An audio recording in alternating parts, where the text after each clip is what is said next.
Bonjour à tous et bienvenue dans ce nouvel épisode des Histoires merveilleuses. Aujourd'hui, je vous emmène dans un lieu unique au monde.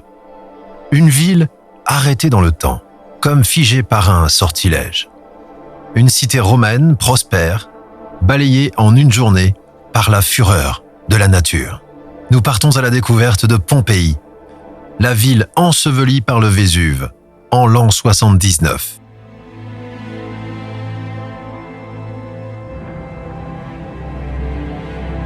Pompéi, c'était une cité romaine, de 20 000 habitants environ, située non loin de Naples, au sud de l'Italie. Grâce à son sol fertile et sa proximité avec la mer, c'était une ville prospère, commerçante, où vivaient riches propriétaires, artisans, esclaves et marins. On y trouvait des villas luxueuses, décorées de fresques, des thermes, des temples, des tavernes. Un amphithéâtre pouvant accueillir 20 000 spectateurs. Une vie urbaine intense, à l'image de la grandeur romaine. Et puis, tout bascule. Le 24 août de l'an 79, le volcan voisin, le Vésuve, entre en éruption. Au matin, une gigantesque colonne de cendres et de pierres ponces s'élève dans le ciel, plongeant la ville dans une nuit artificielle. Les habitants, pris de panique, fuient dans les rues encombrées. Certains tentent de s'échapper vers la mer. D'autres se réfugient dans leurs maisons. En quelques heures, la pluie de cendres recouvre Pompéi, sous plusieurs mètres de débris.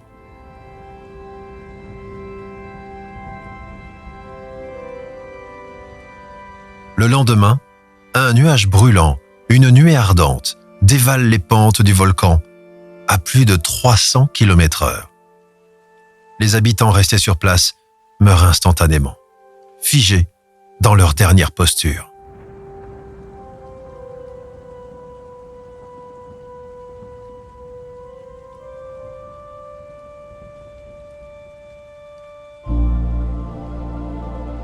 Pompéi disparaît sous la cendre. Pendant des siècles, personne ne se souvient de son existence. Il faut attendre le XVIIIe siècle pour que des fouilles archéologiques redécouvrent la ville quasiment intacte. Et ce qui est bouleversant, ce n'est pas seulement l'architecture conservée, mais aussi les habitants eux-mêmes. Les corps, recouverts par la cendre, ont laissé des empreintes creuses. Les archéologues ont injecté du plâtre dans ces cavités, révélant les silhouettes des victimes. Hommes, femmes, enfants, surpris par la mort, figés pour l'éternité. Grâce à Pompéi, nous connaissons mieux que jamais la vie quotidienne des Romains. Des fresques racontant les mythes et les plaisirs de l'époque. Des graffitis sur les murs témoignent d'amour, d'humour ou de politique.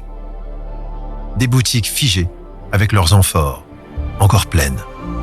Des villas luxueuses où le raffinement côtoyait la richesse.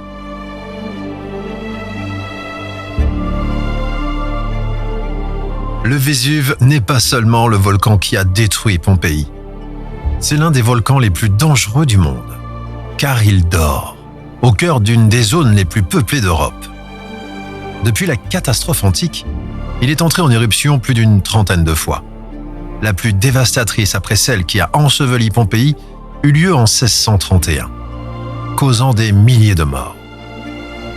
La dernière grande éruption, elle, remonte à 1944 pendant la Seconde Guerre mondiale.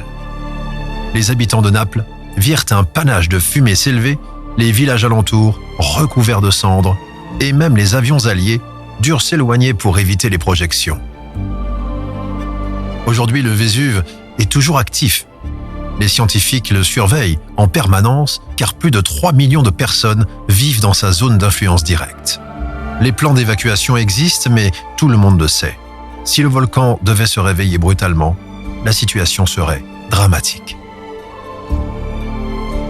Ainsi, visiter Pompéi, c'est aussi ressentir cette tension, l'histoire d'une ville détruite par un volcan qui veille encore, silencieux, sur toute la baie de Naples. Comme je vous le disais, les archéologues ont découvert des graffitis gravés sur les murs, des déclarations d'amour, des insultes, des petites annonces. On a même retrouvé des dessins d'enfants.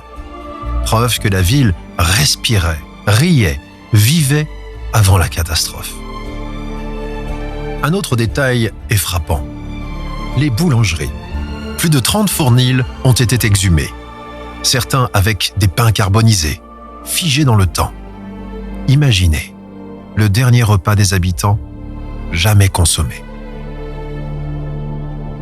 Et puis, il y a les fresques. Certaines sont d'une beauté incroyable. D'autres, disons, plus légères. Car oui, Pompéi était aussi une ville de plaisir, avec des maisons closes ornées de fresques explicites qui racontent un quotidien bien plus libre qu'on ne l'imagine aujourd'hui. Enfin, un dernier détail surprenant. À l'entrée de certaines demeures, on a retrouvé des mosaïques avec l'inscription « Cave Canem ». Attention aux chiens, comme quoi, même il y a 2000 ans, on mettait déjà des panneaux pour prévenir les visiteurs. Pompéi est un livre d'histoire à ciel ouvert, un instantané de l'Antiquité. Mais Pompéi ne se résume pas à ses ruines antiques. En 1971, un événement mythique vient redonner vie à son amphithéâtre. Le concert de Pink Floyd. Le groupe britannique enregistre un film musical, Live at Pompéi, sans public, uniquement dans le décor majestueux des pierres antiques. Les notes de guitare résonnent dans ce lieu chargé d'histoire, entre colonnes brisées et ciel ouvert. Ce concert est aujourd'hui culte, à un moment où la musique moderne a rencontré l'éternité de l'Antiquité. Et en 2016, David Gilmour, guitariste de Pink Floyd, est revenu jouer dans l'amphithéâtre, devant un public cette fois. Un symbole fort. Pompéi continue de vibrer 2000 ans après sa destruction.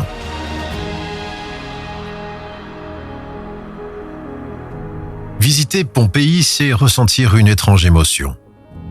Marcher dans des rues où le temps s'est arrêté. Entrer dans des maisons où la vie s'est figée. Croiser le regard sculpté dans le plâtre de victimes, surprise par la catastrophe. C'est un lieu à la fois tragique et fascinant. Une rencontre entre la fragilité humaine et la puissance de la nature. Aujourd'hui, Pompéi est l'un des sites archéologiques les plus visités au monde, avec plus de 4 millions de visiteurs par an. Mais ce patrimoine est très fragile.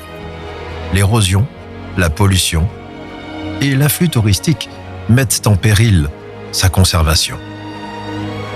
De grands projets de restauration sont financés par l'État italien et l'Union européenne pour protéger cette mémoire unique de l'humanité.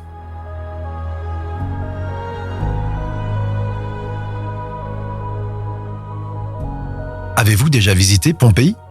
Ou souhaitez-vous le faire un jour? Que ressentiriez-vous en marchant dans une ville figée depuis plus de 2000 ans?